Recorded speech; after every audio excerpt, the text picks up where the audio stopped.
Hello, everybody. If everyone can hear me, can you just let me know by a few responses, and then I know, but I can sort of start officially.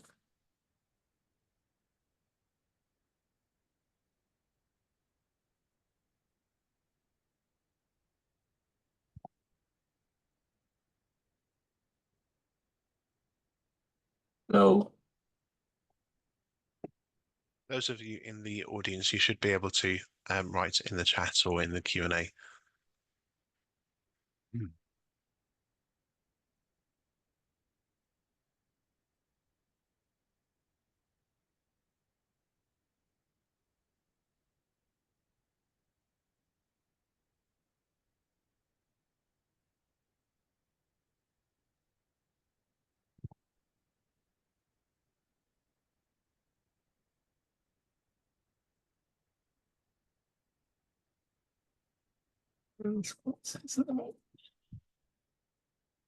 Yeah, they can hear you, Martin. Okay. I'll probably start now, I think. I'll just welcome everyone to this second Equal Engineers Neurodiversity Network session. Today, we're very privileged to have Poggy Emoji talking about autism, neurodiversity, sort of diagnosis, official, unofficially. They're telling a bit about their stories and what it means to them, and just a bit about them, and might help people get a formal diagnosis or just keep them where they are. It's up to you, and it's, I guess, just best to listen and learn. We're all on this learning journey together. So let's just get started. First question. Could you, I don't know who to start with. Oggy, could you just tell us a bit about yourself, your background, your engineering type, and your neurotype, sort of what type of neurodiversity you have? That's the right question. Sure. Yeah, absolutely. So hi, I'm Poggy Murray-Witham. I'm one of the members of Equal Engineers. I'm the program manager. My background, well, my first degree was in aerospace engineering. I enjoyed the control systems and automation aspect of that. And so that's the industry that I joined. So I was in the automation engineering industry for long enough, working predominantly on heavy machinery, so working across agriculture, construction, mobile machines, typically for 10 years, which I very much enjoyed. I enjoyed the work with the customers. I didn't necessarily enjoy the companies I was in. That's a different story. So that's my background from an engineering perspective. I was diagnosed with autism in January of 2020. So relatively recently. Cool. Shall I go next, Martin? Yeah, you're happy to speak. So, cool.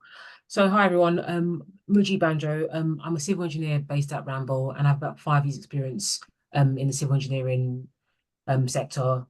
So in terms of diagnosis, I've been diagnosed with autism and dyslexia. So diagnosed with autism last year and dyslexia 2 years. So being diagnosed as an adult.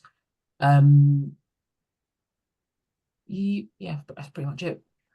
Yep. Okay. Second question. Many people say it's like an epiphany moment or something coming from the some big clouds opening. Or so, how and when would you describe your aha moment before you had it? If you had an official diagnosis, how would you describe that sort of aha moment? It's interesting. I think I've had a few, really. I think I was in denial for a long time, possibly because of the portrayal of what autism looked like in media. I didn't fit that, and so it was something that I never really, as a young person, I never really considered myself to fit with what my idea of what autism was. But I think that post-diagnosis, looking back, I mean, surely I must always have known. I must have had an idea. It's not something that wasn't pointed out to me by people, by peers necessarily. It's something that was never mentioned by adults that I remember as a child. But yeah, it's an interesting one. In terms of an aha moment when I was an adult, I suppose working in engineering, working predominantly in the consultancy side of things, while I was working in automation, as to say, I was designing systems and then working with companies, basically designing and then selling that system to companies, and more on the commercial side of things, being involved in business development and consultancy, being very involved with customers and that side of things isn't, I suppose, naturally where you'd put somebody with neurodiversity, but it's somewhere where it's an environment that I excelled in. But it did come with challenges. It's not something that I could have done 8 hours a day. And actually, the fact that the region that I covered was across the whole UK, which meant that I was predominantly spending most of my time on my own, traveling between different places, really helped. So I wasn't around people constantly. So that I think it was more of a gradual thing, really, of coming to terms with who I am and trying to get out of the denial phase. Yep. I don't know how well that reflects with you, Moji. I'm just actually you talking about your work experience. It actually made me remember. For me, it was actually working on a project. So because I'm dyslexic, I can visualize things quite strongly in 3D. So I remember I was speaking to a colleague, like, yeah, just turn around your head at 90 degrees, and the colleague looks at me like I'm speaking another language.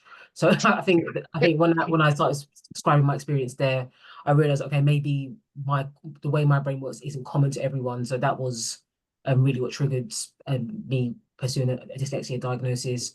But I think from school, I think I've realized that the way, for me in school, the way things are taught, it just didn't work for me. So, for example, I had to teach myself how to read. I had to teach myself most of my subjects just because the way that was being taught just didn't work with my brain. So I didn't have the language to say I was neurodivergent or autistic or has dyslexic and possibly ADHD. I just knew that the common way of doing things doesn't really work for me. So I just put in I suppose, mechanisms or different ways of doing it to make it work for myself.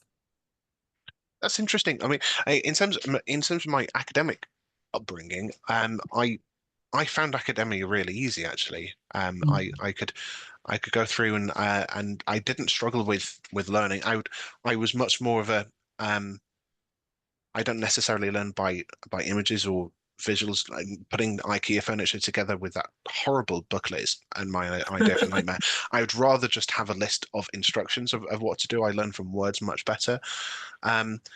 But I suppose never really having the vocabulary to describe how my brain worked and how I learnt socialization by watching and copying other people. And basically, I have small talk is also not my idea of fun. I basically have a flowchart in my head of what I've seen to be acceptable responses to questions, but I just assumed that everybody's brain worked the same way. It's not a normal conversation to have as a child to ask someone how their brain works. So I just assumed that everybody else was the same as me, really.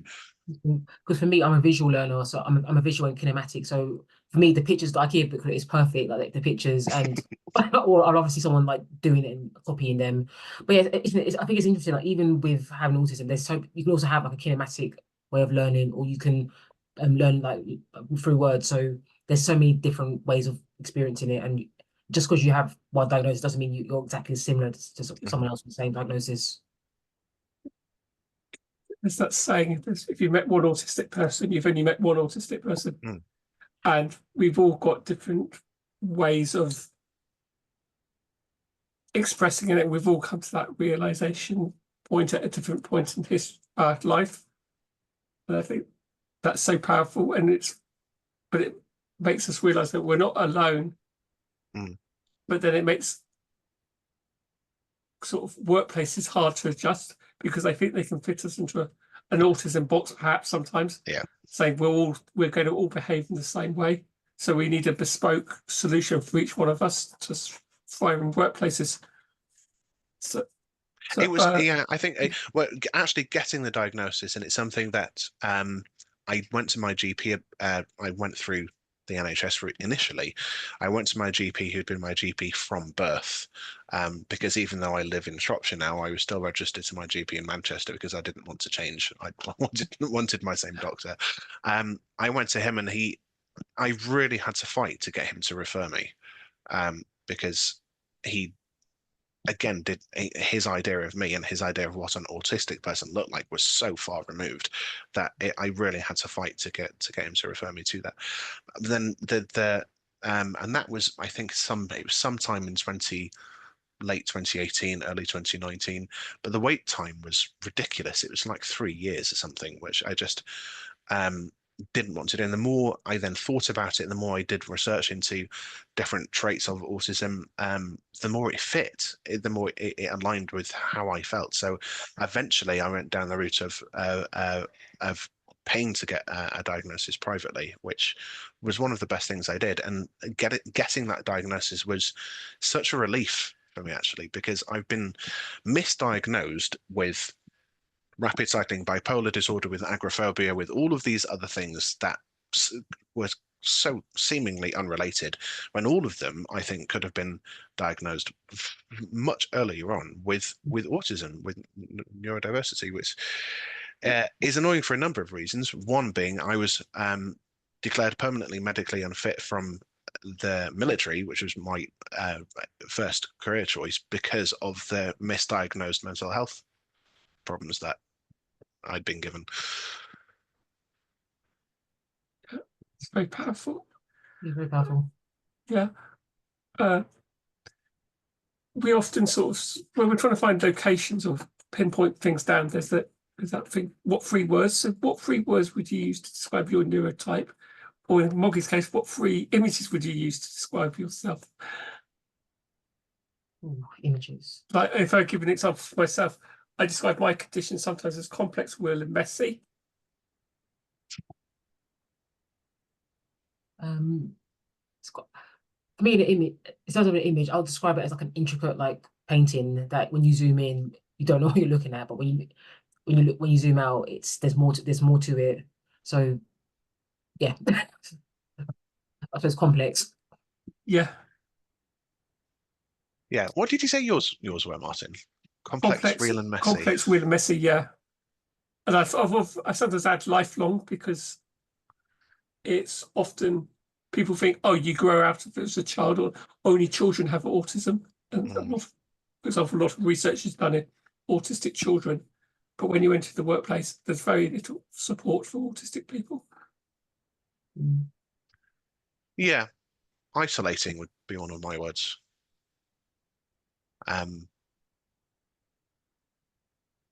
Particularly, yeah, as you say, in the engineering workplace, it's hard to find. For me, it's been hard to find people who I can relate with on various different diversity streams, but particularly the neurodivergent one.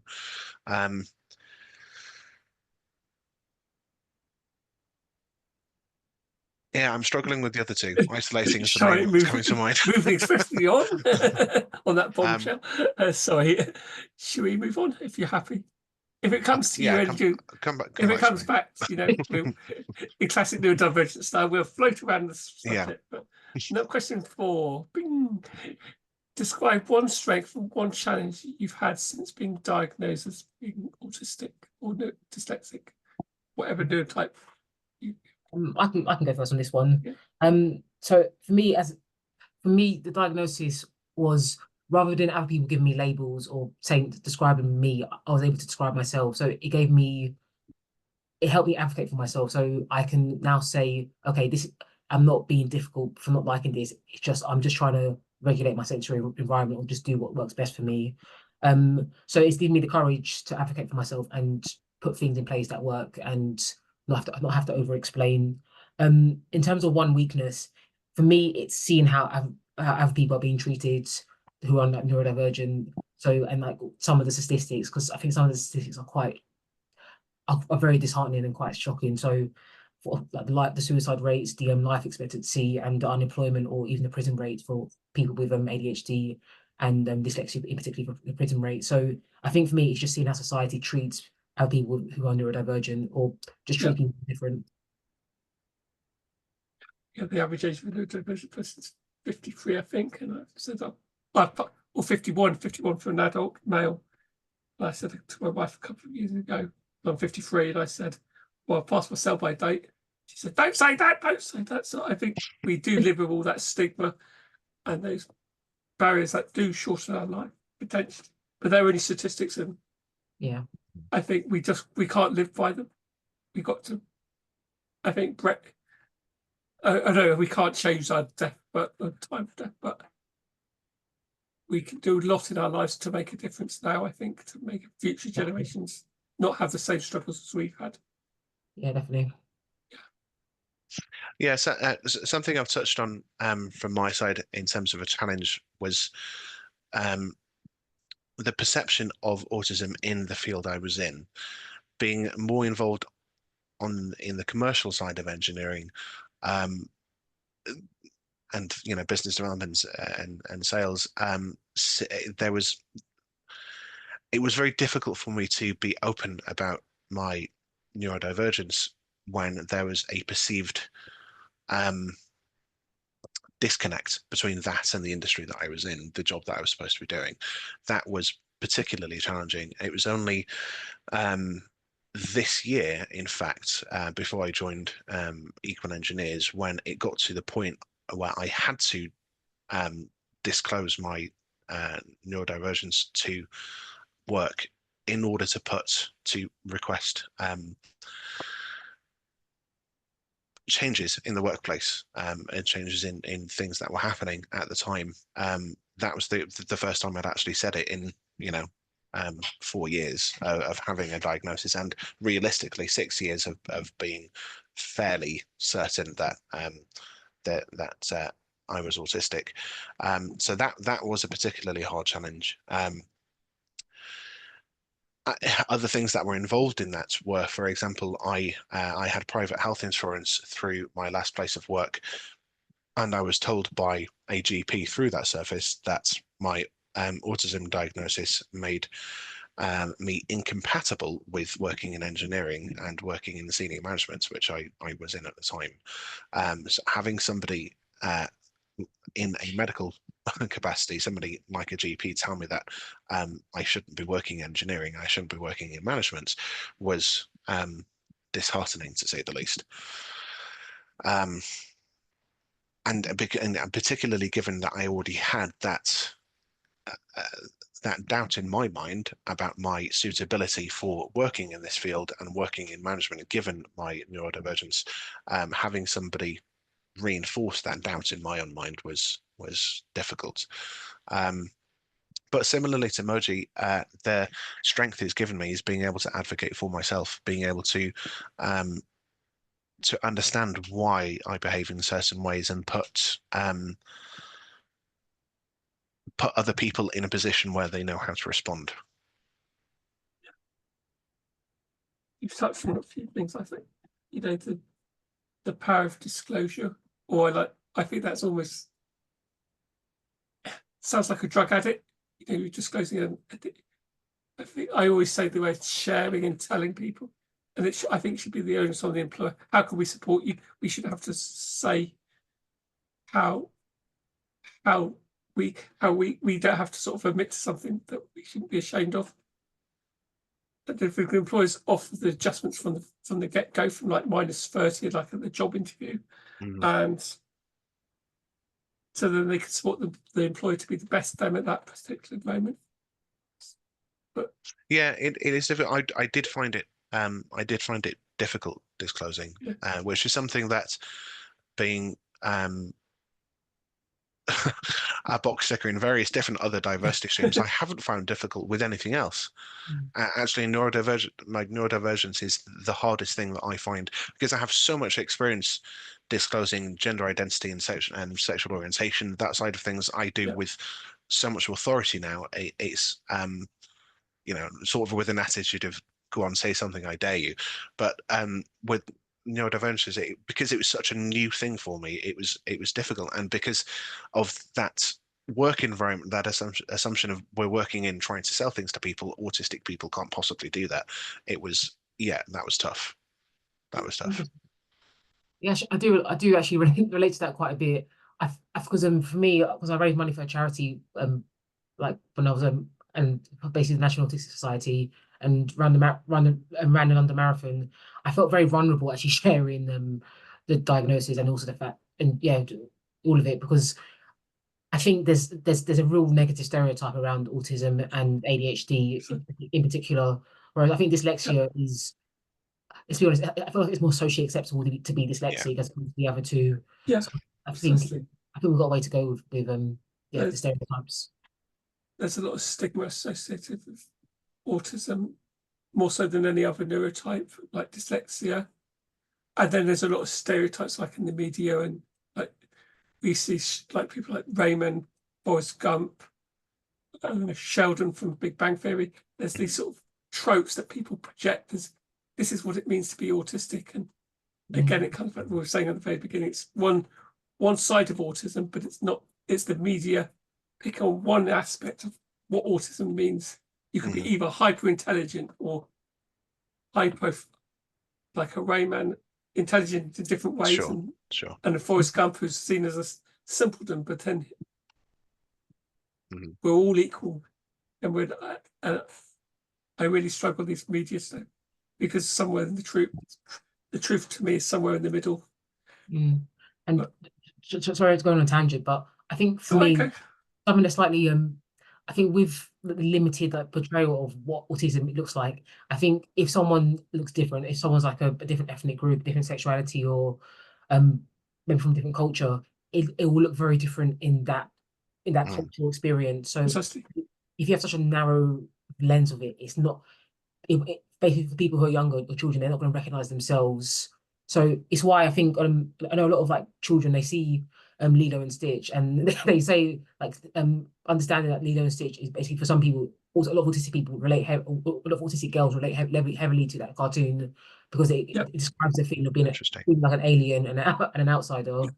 So it's funny. So I think because there's such a narrow portrayal in the media, other people find other cartoons or other experiences or other depictions that they think, okay, that's basically me, and that's how some people work out they're autistic, like myself. Yep. I'd be interested in sorry, Martin, but right. I would be interested. I mean, it is Black History Month at the moment for October. I'd be interested, Moji, in your experiences both as a woman but also a person of color intersecting with your neurodivergence, how you may have found any additional challenges because of those intersecting identities, because I certainly have as a queer person, as a person of color. Yeah, so I definitely have. So for me, I think because when you're neurodivergent, I think actually being autistic is a very lonely experience. So you're constantly misunderstood. You're being told you're difficult, or you're just quiet, or you're just that. So you may not fit into the group. So for me, I don't really feel that connected to Black History Month because I don't know. I think just because I've always had to teach myself things, or I've always had to go and leave the group to do it for myself. I don't really feel included in like group, and like when people talk about the Black community or the queer community, I don't really feel part of the community. If that makes sense. How about yourself?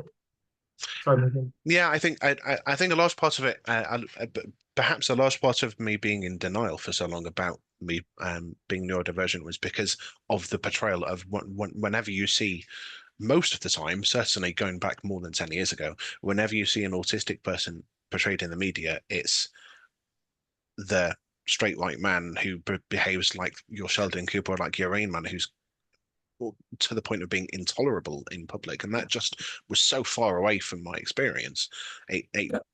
There was no overlap there between what I was seeing and my identity, really. So it was difficult for me to just try and relate. And I mean, at least I had some kind of similarity with gender, I suppose, outwardly. But it didn't relate to me at all.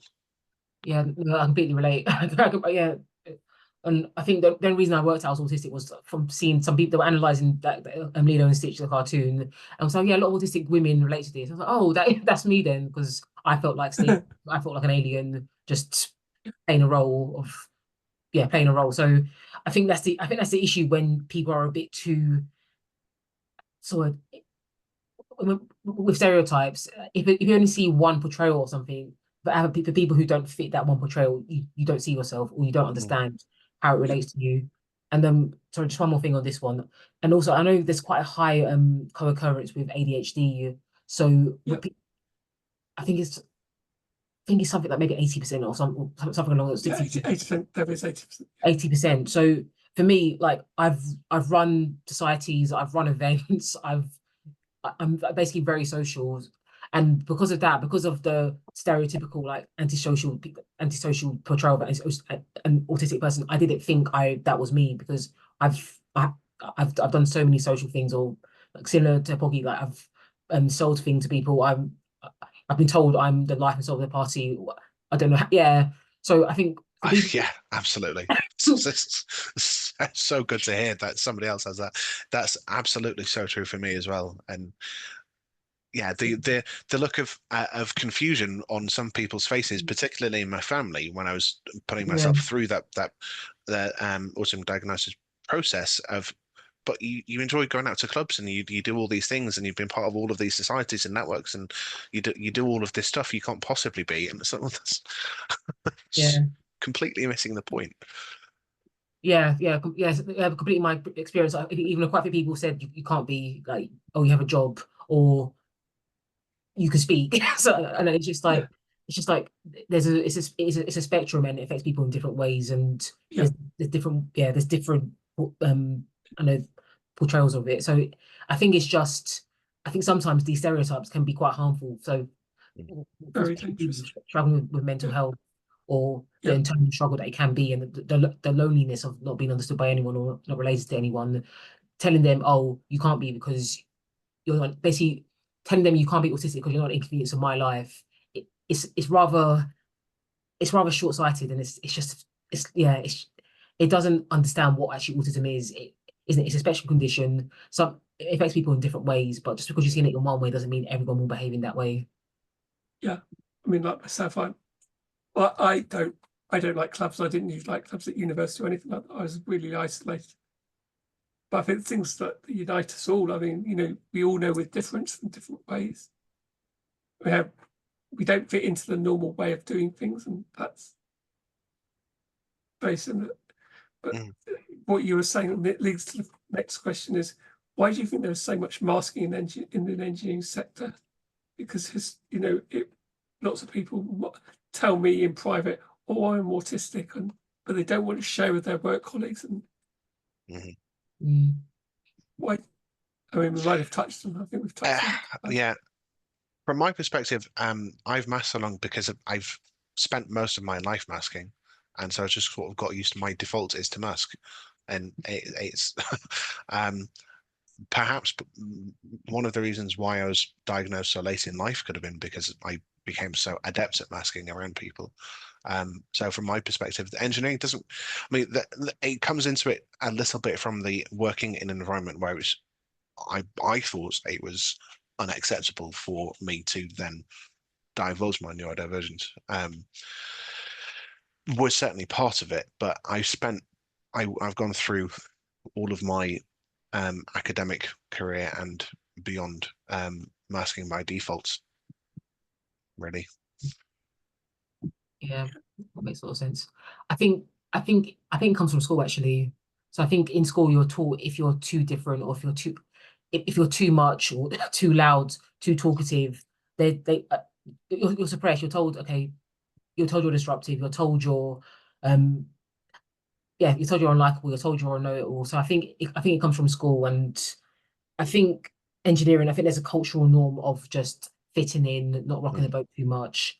And I think sometimes there can be, if you don't fit into like the professionalism that you can, some people might fear, it might hold them back in their career.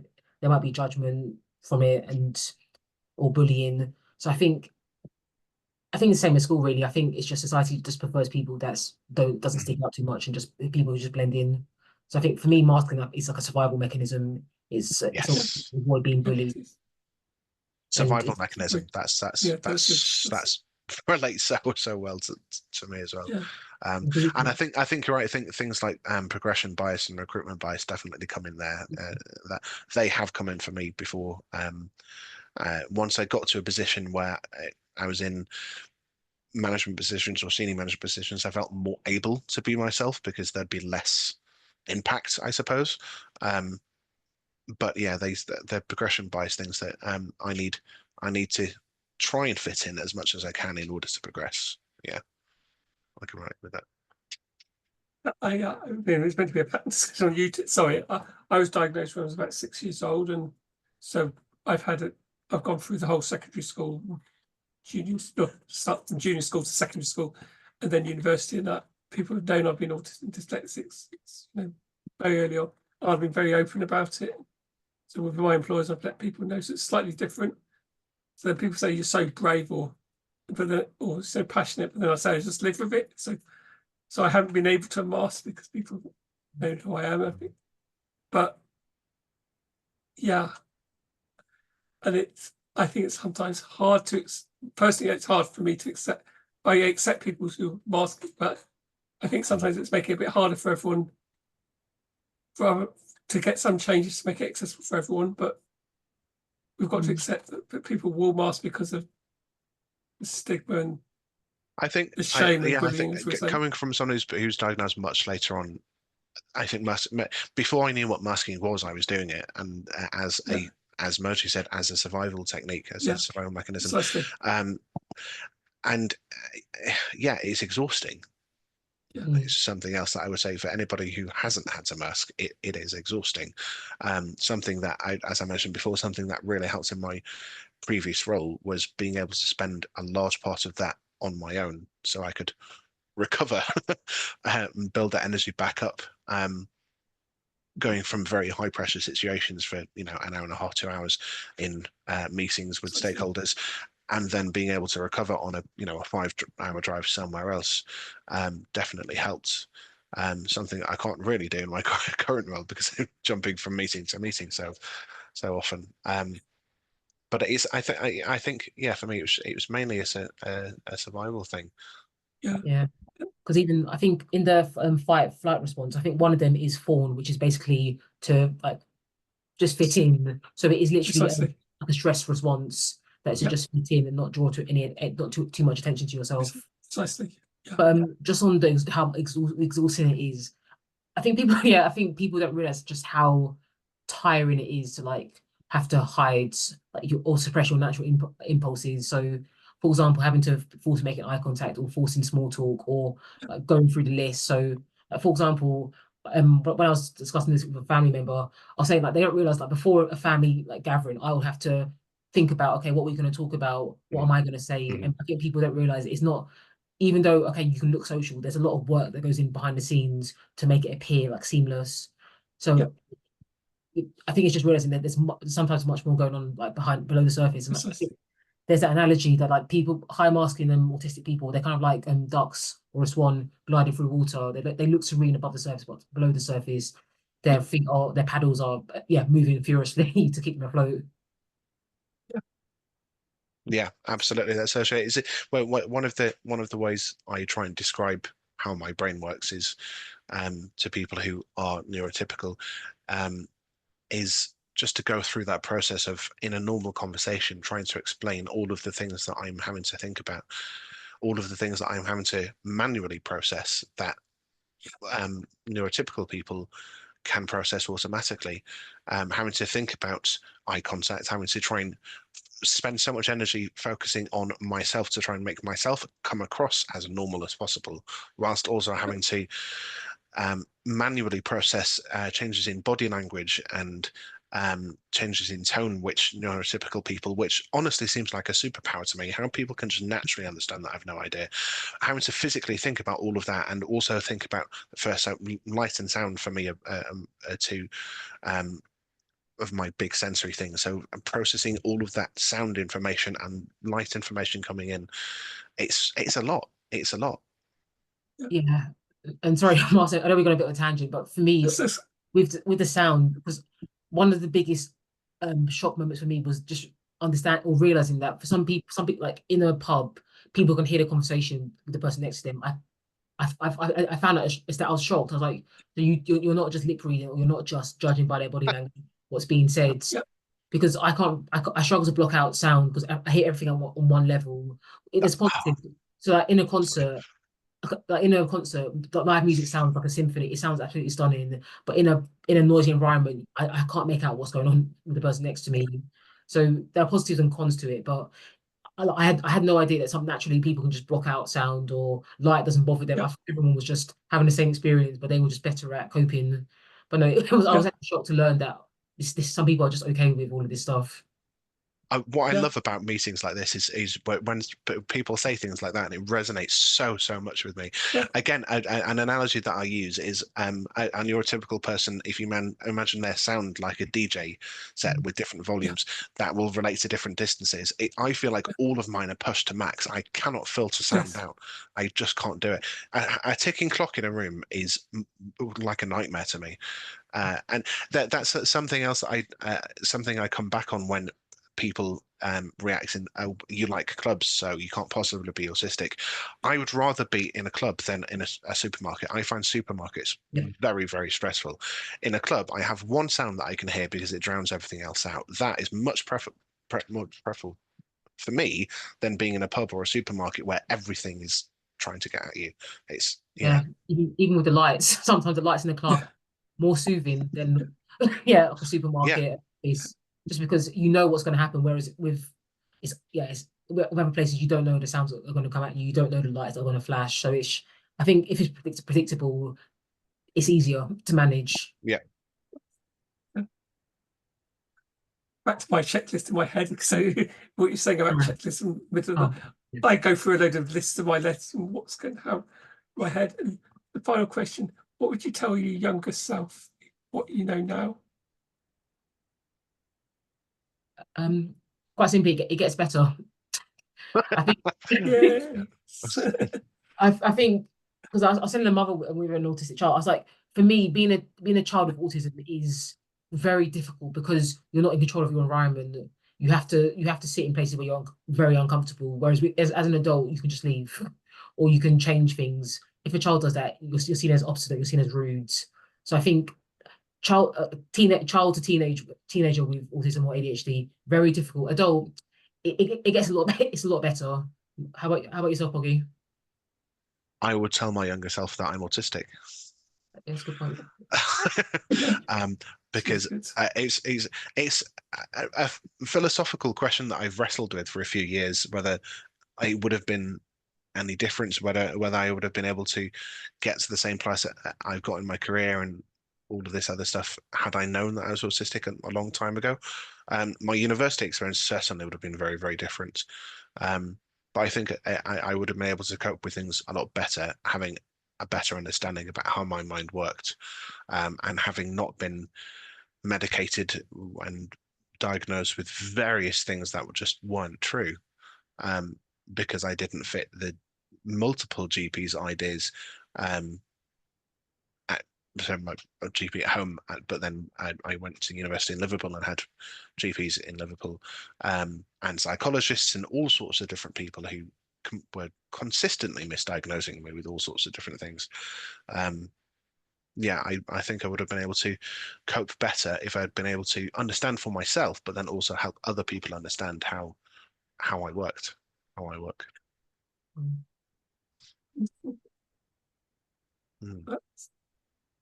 That's all the questions. Are there questions from the floor? If there's anyone's got any questions.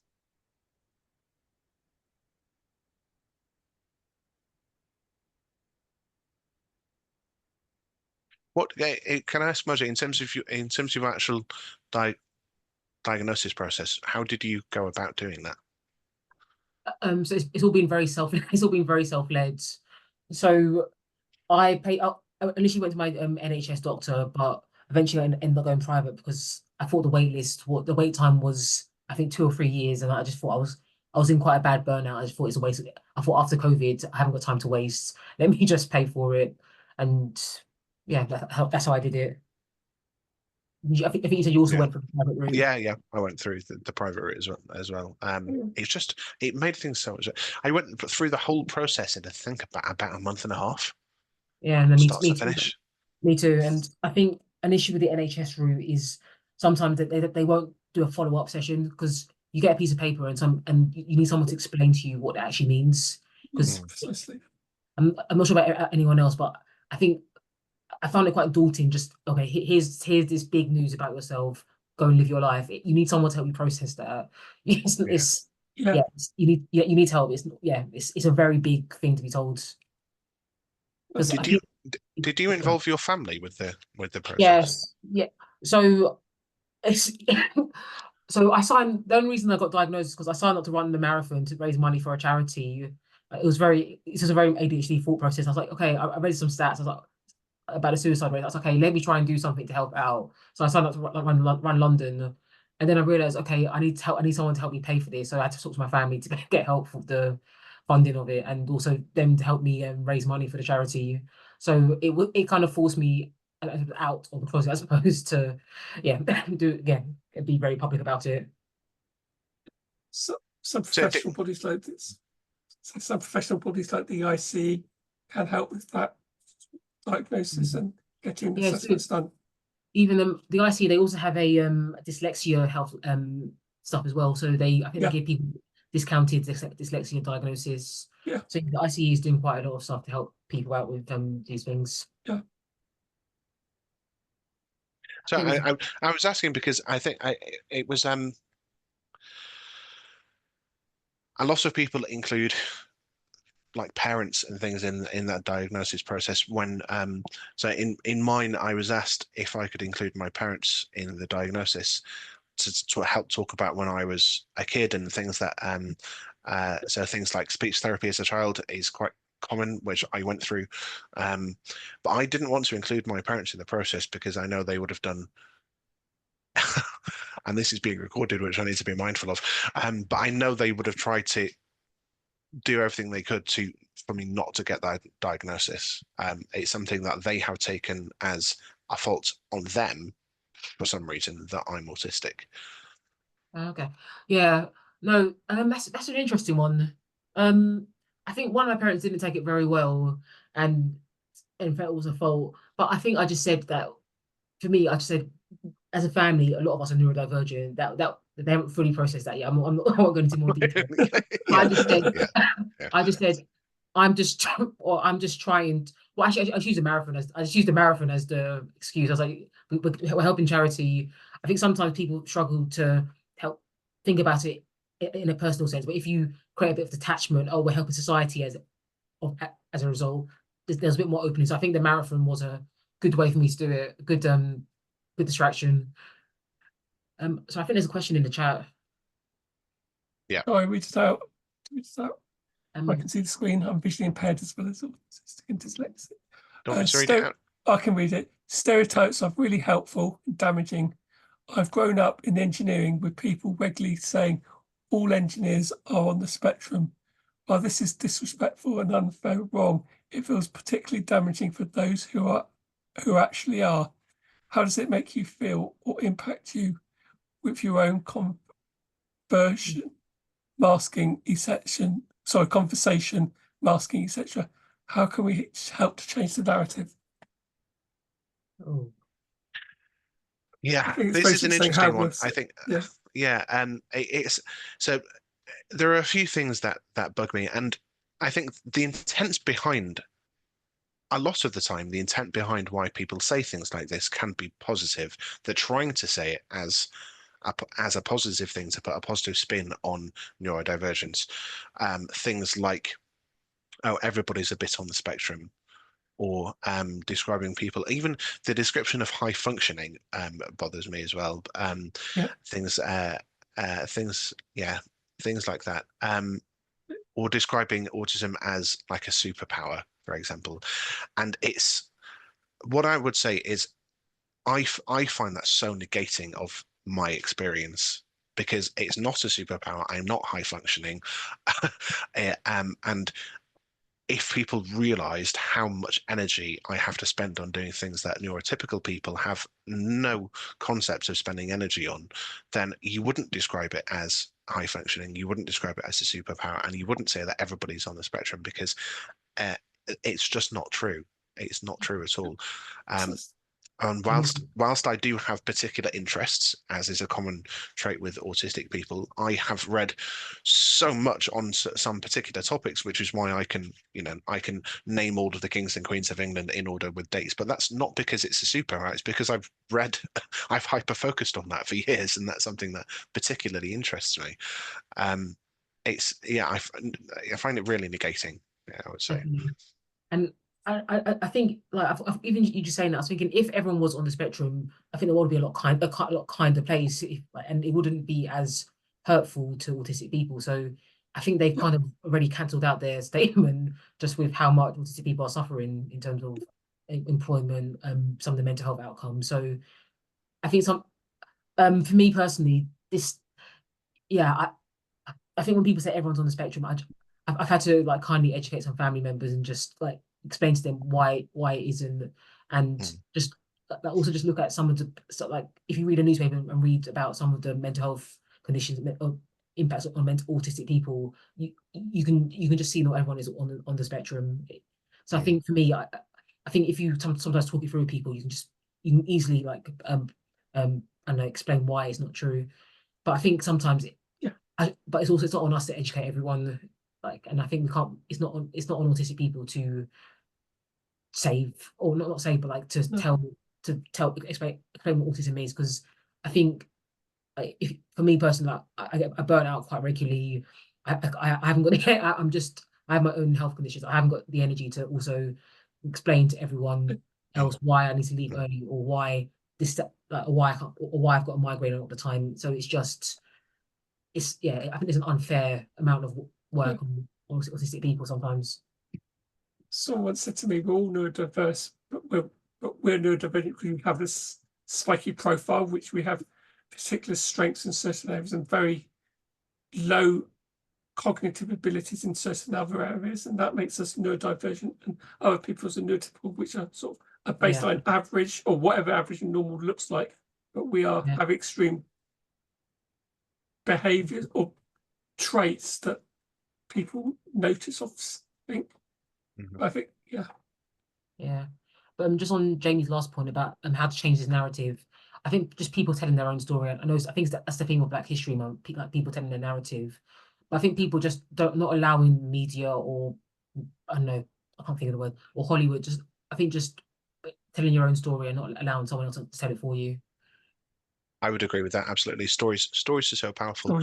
And as I described before, just going through having that conversation with someone and then describing all of the things that I have to think about in a conversation has really helped the people I've had that conversation with understand how tiring certain situations can be, and how unhelpful that description of everybody's a bit on the spectrum can be, because it feels like it's trying to take away from the experience that we have. Yes.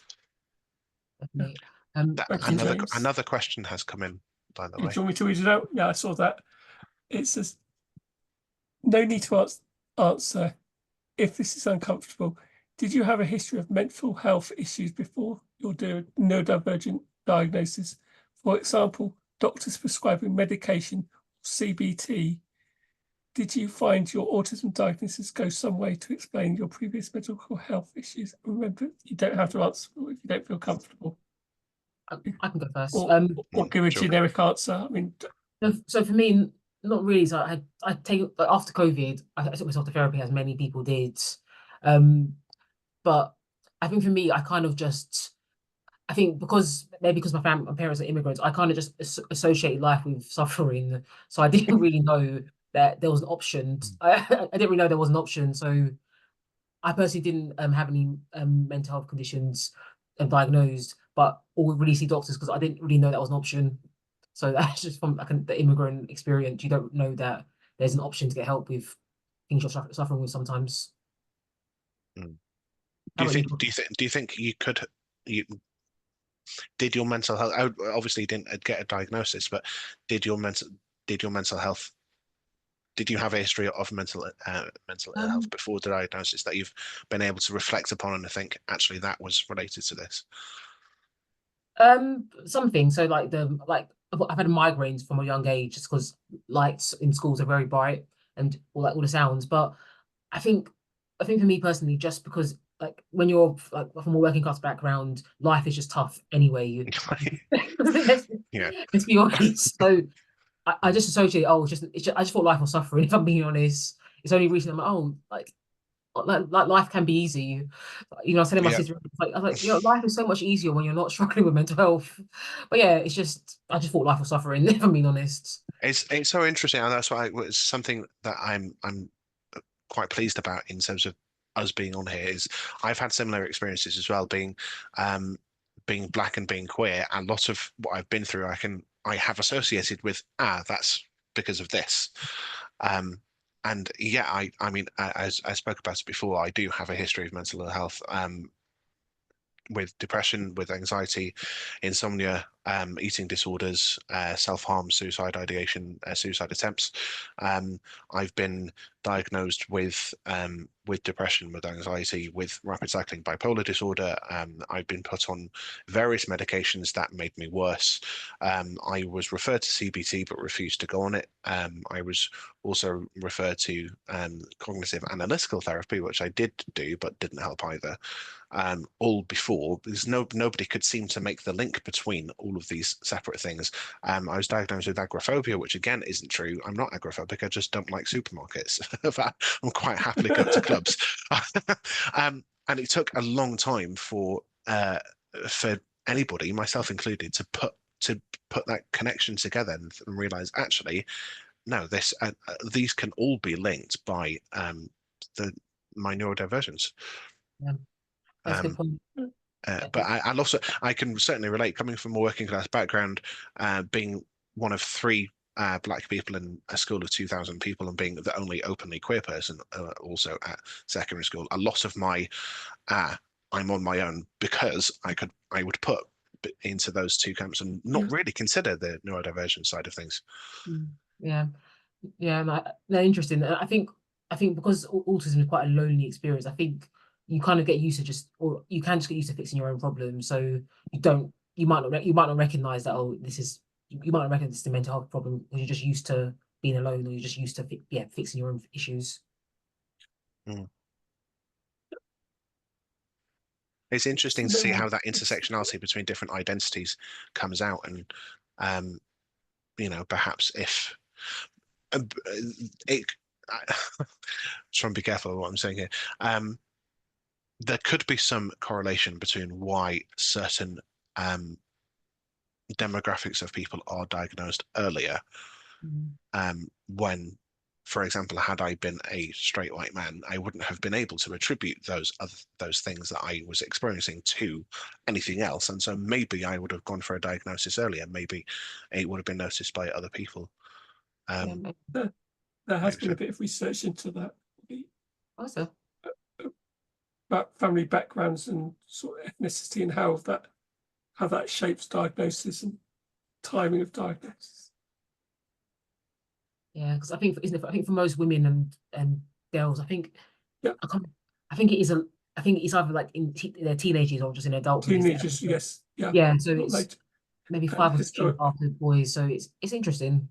And historically, all the testing has been done for males. So there's been a big skew towards men being the predominantly autistic people. Yeah, because one thing that was quite funny for me, because when I discussed my own neurodivergence, I found out basically a lot of the people I was friends with at school were also autistic or ADHD. So it was just interesting to see that there was like a whole generation of girls who just weren't diagnosed in childhood, and it's only like really in adulthood that they're realizing this. Yeah, no, it's interesting. Yeah. Oh, that goes some way to answer your question, anonymous person. That's really anonymous. Yeah, I was going to say thank you, Mr. Anonymous or Mrs. Anonymous. That's brilliant. We've got no more questions, and it's coming up to the time. If there's any other questions, shout now forevermore. Or if you want to ask me a question. What would you tell your younger self, Martin? Maybe I'm not alone. When I grew up, I was being bullied a lot, solitary, but I want, but because you don't see any role models or anyone like you, or you do, but you don't. In fact, you do maybe these eccentric characters on television, or you see sometimes a teacher who sees some gifted in STEM subject, like, you know, really help progress in your career, progress at school. But I didn't see anyone like me really at secondary school, and I thought it was just odd. And I think that gives you sort of, as you're saying, you fight your own battles, you become just very survival mode and wanting to protect who you are. And that's probably made me more of an introvert than I am, because I'm an introvert, I think, by nature, but I have to be more of an extrovert now. Yeah. Even I think families play a really big role in this as well, because Yeah, it is a genetic condition. So I think also parents or people in the family, how they treat themselves and their children see them, and I think it impacts how neurodivergent children, even all children, will see whatever they see themselves. Because I think both my parents are neurodivergent, and like I think I saw them doing okay, and I think because of that I was able to just follow their example. So I think that family support is really important. Yeah, family's so important. I think my mum was a special needs tutor. I don't know that word, but that's what they used to call it. My dad was undiagnosed as autistic, I think, because he had all the traits. I mean, if you look back at it now, he died about 3 years ago, but he had all the traits of being neurodivergent. So I think, but they were really supportive of what I wanted to do, my job, and like going to university. I think, but even if it's not your parents, if it's guardians or for allies, if people are supporting you and best people being supporting you, I think that counts a lot. Yeah, definitely. Yeah, my husband's been extremely supportive through this process, which has really helped. And I did get him involved in the diagnosis process, and some ex-teachers as well, actually, just not my parents. Yeah, because I think it's a very emotional journey through life as an autistic person or neurodivergent person, because we don't fit in, and we're always questioning all these unwritten rules, all these societal laws. Why is this like this? Or why it's different to us? And maybe, you know, we are getting there slowly, making a difference and making it shaping workplaces, society different and acceptable for us and inclusive for us. Yeah. This I is a think long journey. people, try and be, rather than judging, just be curious. Rather than judging the difference. Absolutely. Yeah. And embrace the differences. I think we're 6 o'clock now. Yeah. Yeah. Thank you, everyone. I think that's it, I think. Yeah, thank you very much. Thank you very much. That's brilliant. Thank you. Thanks, everyone. Take care. Oh, James just said thanks, everyone. James said thank you. It was really informative and insightful. And thank you, Favour, for openness and honesty in the conversation. Lovely. Thank you, you too. Brilliant. Thanks, Foggy. Take care, everyone. Thanks very much. Thank you very much. Well, nice to see you. Thanks, Foggy. Speak soon.